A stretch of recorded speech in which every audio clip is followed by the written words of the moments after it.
Visualize the photo before you take the photo. So we're gonna do a lot right now. Because when you pose someone without visualizing, you're hoping and guessing. We're going to visualize. I don't even care if it takes you 5 seconds. I repeat, 5 seconds, not 20 minutes, to visualize the photo. Think of something fast in your brain, visualize the face expressions and where they're gonna be, and execute that vision in your head. Then we're gonna change the pose to a different type of pose, visualize, and especially visualize the crop. People forget the feet may be kind of random, the legs may be kind of random, the arms. But if you're cropping just on the head, visualize the crop as well. That's the more difficult part, I think. I think people can visualize the pose, but their brains don't let them visualize the crop because your brain cannot see through a 70 to 200 millimeter lens. So you have to kind of imagine it, okay?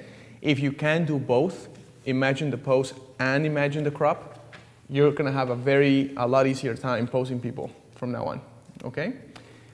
You had a question. I did. So you know you keep talking about the 777?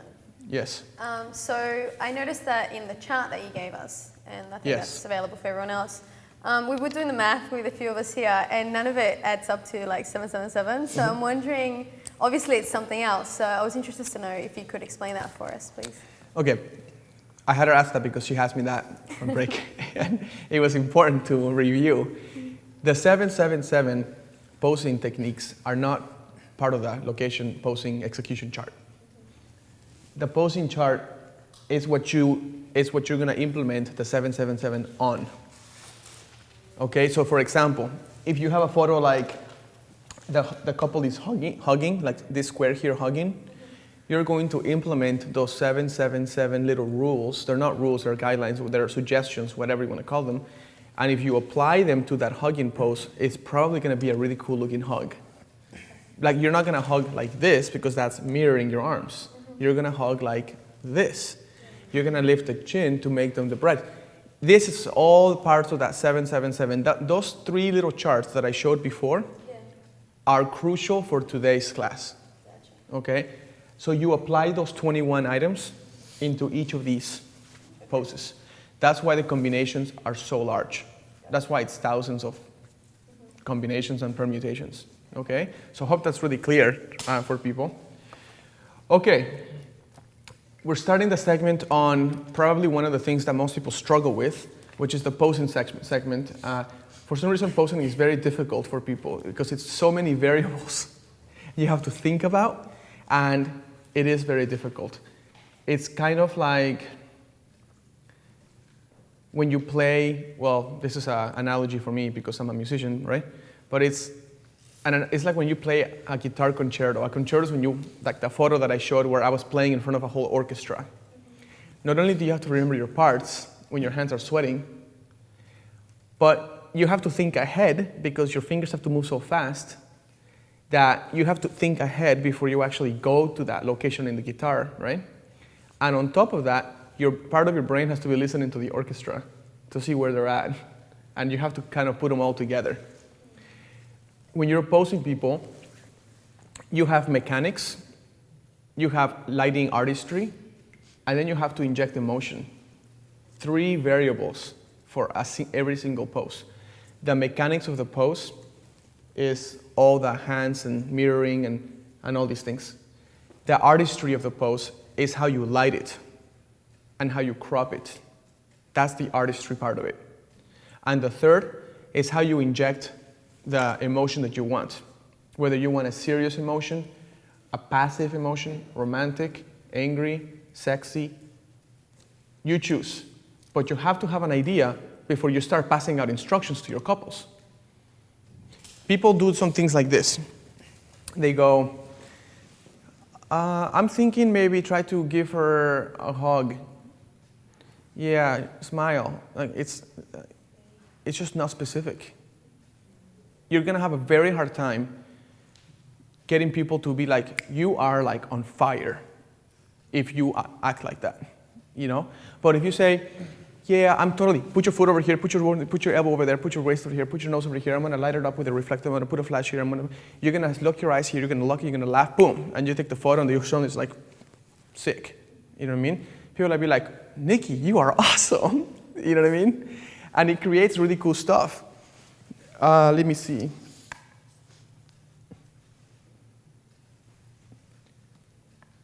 Can I ask a question? Please.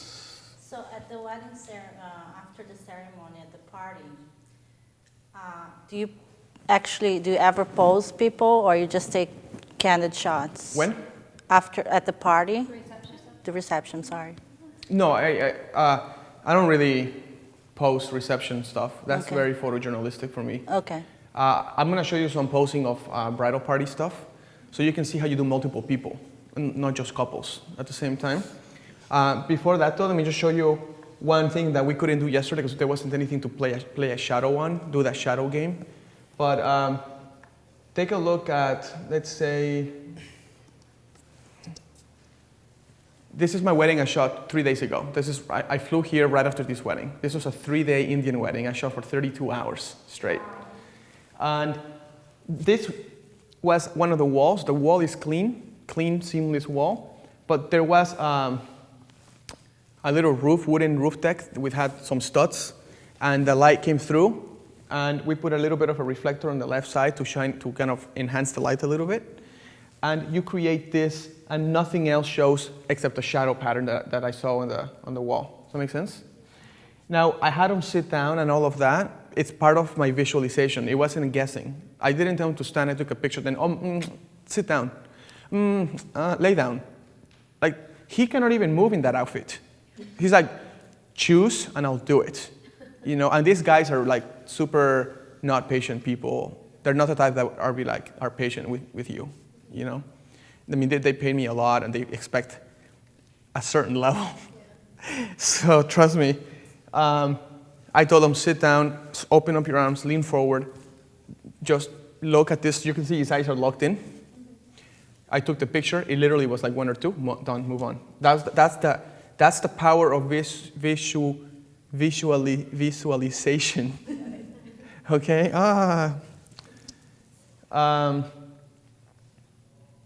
Look at the light in all these photos. Doesn't matter what it is. Like, you see the elbows? You see? This is all 777 in action for a single person. Okay? Is she the biggest? Is she the brightest? Is she in focus? There's a lot of cool stuff. Like, take a look at like this one when I did the curtain over her head. You see what I mean? So you shoot it through the curtain and stuff like that. Or, I mean, look at the family photos. 777, baby. 777 in action. This is injecting emotion, right? So I did all three. The mechanics were there. Their bodies were posed correctly. Then the artistry was how I was going to crop the photo. And then I injected the energy, and everyone is in.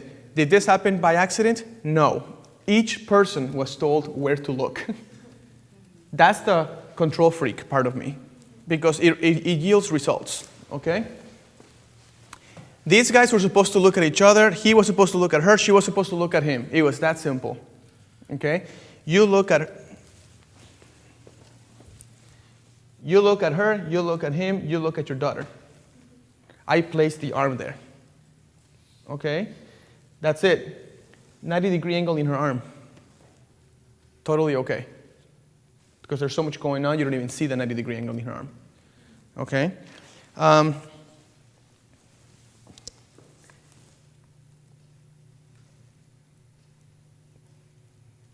Or let's take a look at this one. You know, we were talking about contrasts, right? David? Look, that's what we did. Yes. Contrast. See how you can apply this really clean. This doesn't apply just to weddings, you know, you can apply this to any fashion shoot, anybody you're photographing. Okay, take a look at these photos, for example. It just has this, just jumps at you, doesn't it? And by the way, to make a quick story behind this, the coordinator told me no more photos because we're behind on the schedule or whatever. So she's like, you guys, you're done with photos. These kinds of wedding coordinators, they don't really mess around. Like when they say no more photos, like you just have to chill. But then I went to the groom and I went, bummer, because I saw a little patch of little grassy doodles right there, and that would have been killer. And he was like, let's run away from the coordinator. And we ran away from the coordinator for literally like 30 seconds. Like we literally walked. The coordinator was starting to walk around, and we walked faster, and the bride is like, where are we going? And even the groom is like, be quiet, just walk. And we walked. I saw the grass, I visualized it, I posted them, I took the picture, I had a reflector, and we walked back 30 seconds. Okay? Look, the laughter was because I was making them laugh about the whole running away from the coordinator. You know? But look, yesterday look at the yellow car, remember?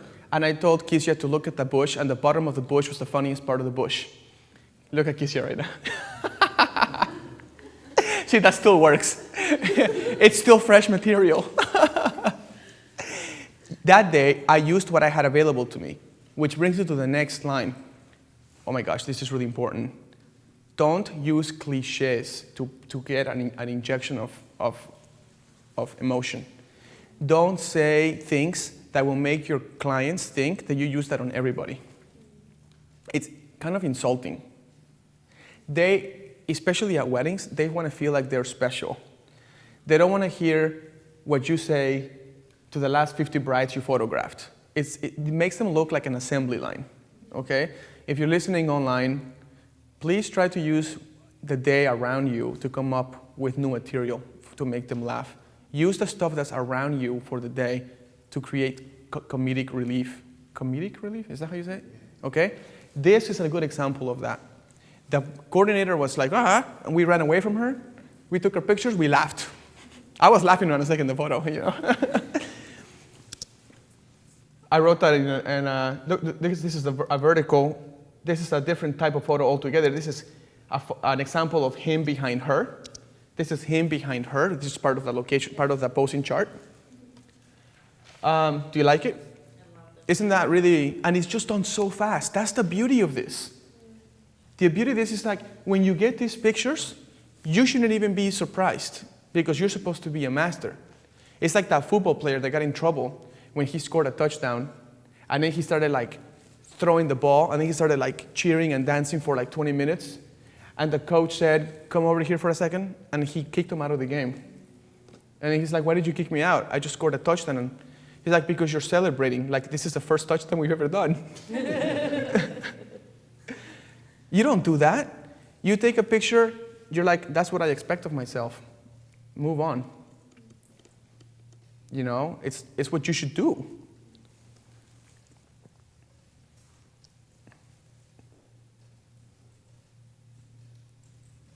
Anyway. Roberta, may I ask a question? Yeah. You know how yesterday we were taking photos and we created a horizontal line, and then in those photos you created one. I was just interested to know what the difference is. About what, I'm sorry? The horizontal line. You know how yesterday when they were sitting on the grass and we created that line in the background and you said don't do that. Yeah, but right. then you have that in these photos. I was just interested to know why the rule would be different. The line that was showing up on yours was breaking really strongly the pattern that we had going for ourselves. Okay. We had this clean grass going on, and then there was this like going across. Yeah, I saw it. That's when. And that's the guy that was just like, whoa, it should be like a red flag. It took and then away all from it? Yeah, Okay. it takes away from all you have to do is just tilt down and it gets rid of that line. Okay. Okay? Thank you. I have a question as well. Yeah, go ahead. You said don't practice on clients. You should know what you're going to do before you're going to shoot your clients. Yeah. And you practice on your non-working days. Now, what do you think about having a plan for the shots you're going to get, nailing them, and then having some time after that to experiment during a shoot? Having a plan of the poses? What? Having a plan of the poses? Yeah, so you know what shots you're going to get. Everything's planned, everything's worked out, but then in addition, you try to go for something extra. I don't know if I would do that. I don't think you want to go there with specific, and I'm going to go back to my language analogy. You don't want to go there with words, pre-memorized words, which is like the pre-memorized poses. You want to use the grammar that I'm teaching you guys. So when you are in front of the bride and groom, you're like, I feel like this, I'm gonna put 777 into it, it's gonna come out great. Because it's more spontaneous and it doesn't look like you do this like an assembly line like everybody. You do this with everybody. Trust me, people can read into it. It's very obvious when someone is posing you, and when I'm modeling for people and photographers are posing me, I can feel that this is the 3 lines they use on everybody. I can feel it. You know, so, and I feel like I don't want to react to that. I'm like, first of all, they're posing me, so it's probably a little difficult for them. and I'm saying, you have to come up with something original because I'm not going to react to assembly line sentences. You know? You do have a guideline, though. I mean, you do have, him behind her, kiss anticipation, so you do have an idea of the type of pose. These poses that I have in my chart pretty much encompass every kind of pose you can possibly do with a couple. The only one that's not there is anything laying down.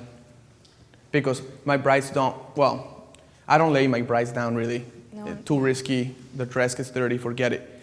And I think it's just, I can do the lay down during the shoots when she's getting ready, but not during the actual. I think that's what he was referring about when he mentioned, right? Yeah, what I meant was, you know what you're going to get. Right. You have a fixed plan. Of certain Okay, positions not that you a want. fixed, But not I of certain don't have a poses. plan. I You have show a- up you at the have a pre- location and I'm like, what would work here? I'll do a sit down pose.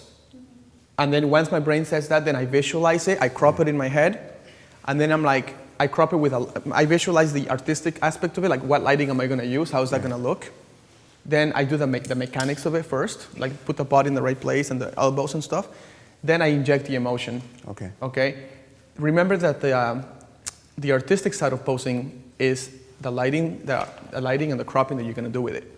And that's the most difficult part for people to visualize. They're like, how do I visualize that? Especially when you're on the spot, like you are gonna be today. That's why I'm gonna ask you to just relax.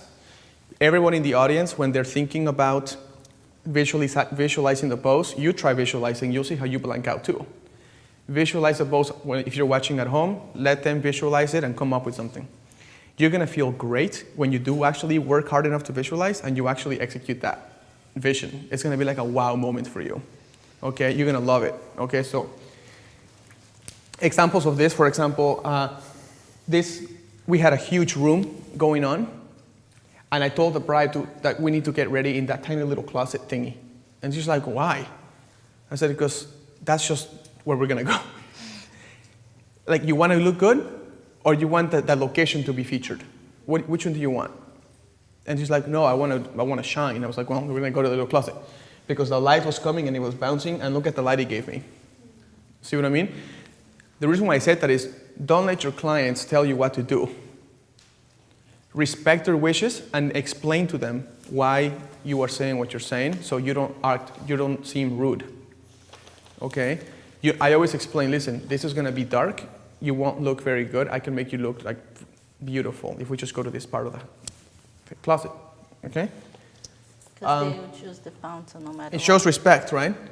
And then you can get stuff like this. When I got that emotion, when I told her to hug her mom, first of all, I put them very close to each other. Then I said to give her mom the biggest hug she's ever given her. And basically, that lighting takes care of all the romance for me. The lighting's already set. Here are some wedding party photos. Just take a look at, first of all, do you notice the pattern in the background? Patterns, repetitions is clean. Look at everybody's pose. What I'm trying to say is, can I borrow 4 of you? All 4 of you, just come on up. When you pose any kind of group shot, don't pose them like this. Don't go here, stand next to him, and then mimic his body position. Now mimic his and mimic hers. You see how that looks very robotic? Like everybody's like in this exact little robotic little pattern. It's like everybody's telling, the photographers tell us what to do and we're just doing it. So now face each other. Come wrap your arms around her. Put your chin here, cheeks, there you go. Come and wrap your arms on there. And come together, he won't bite. Put your heads together, magnetize, 777, remember? Creepy hands come out. So once you do this, the pose starts to become more like, oh, we were just together and now we're just laughing and you happen to get a perfect picture of us. You see what I mean? And everyone looks so happy because you broke the pattern. That's what I'm talking about. Okay, thank you. Do you see how the pattern breaks here? Okay. Let's see.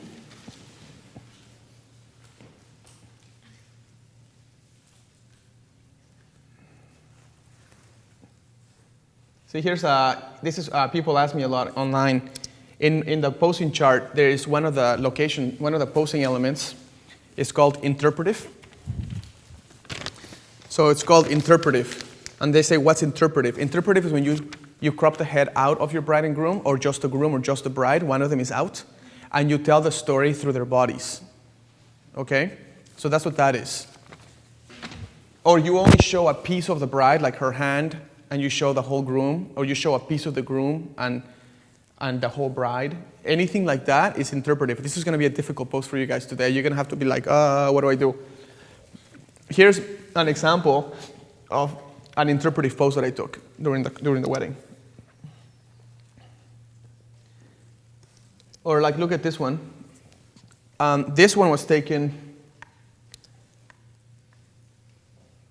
I think I have it on my hard drive. Let me see. I'll show you in a second. This photo is facing each other. So when we post the models, Kizia and Matt, we're gonna have facing each other. Take a look at the noses, take a look at the arm energy, see how the arms are opposing. Now you're probably thinking there's an armpit, right? That's okay. It's not the emphasis of the photograph. Does that make sense? She has to, in order to lift her veil, you're gonna have to have an armpit unless you're an alien. But I'm not featuring the armpit like it's usually featured when you have them go like this, and it's kind of like a close-up photograph. Okay, so that's kind of the difference. Take a look at the body. You see how her leg is wrapped around his?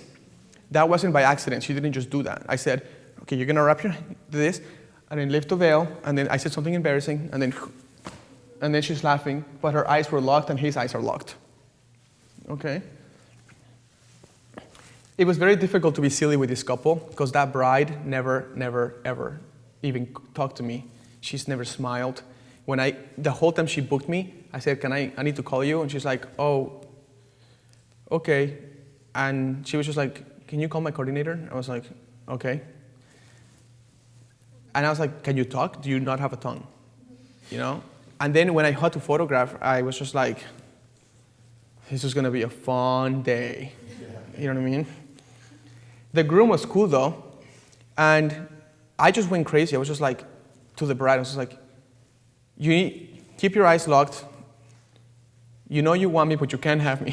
And she just like started going at it. Whoa. Awful. But the photo was rocking, which goes back to my 2-second rule. Be silly for 2 seconds for a priceless photograph. Okay. Here's another one. I had to tell him to really get in there, and it was just like, really just get together. And when she was doing that, you see the hands are higher than the other. They're not. See, spinal cord is totally straight. I think by now you're starting to see how much of this applies in every single pose, no matter what pose it is. Okay. Let's look. This is the last one I'll show, because I want to get to the, take a look at these fun shots. Do you see a pattern? Do you see how everyone is out in their own little world? It's like pattern breaking marathon here, right? Look at this guy. He's even going like, hey, and everybody's in their own little world, okay? You can see that I'm saying very embarrassing things because otherwise it wouldn't have worked. Here's another one that's fun. And then you have the ladies and everyone. She's the one that's turned. These two are turned. So they're not just all in the same soldier pose. Okay? You notice the heads are magnetized towards each other? Yeah. Back on that, the groomsmen shot, the first one you showed, do you remember what you said to them to make them all seem I don't. carefree? I mean, these? And, nope, the one. This one? No, the first one. This yeah, one? that one. Uh-huh. I remember telling them who to look at, Okay. but I don't remember what I said. But by the fact that you tell them, okay, I have to look at Nikki the whole time, and this guy's going to tell me what to do, and I just have to look at Nikki, it's already awkward. Yeah. Okay? By the way, awkwardness removes vulnerability. It like gets to your vulnerability. So when you do that, you open up and you create a romantic smile. If you cannot take down that vulnerability barrier that most groomsmen, especially grooms, have, you won't be able to get that really loving expression out of him.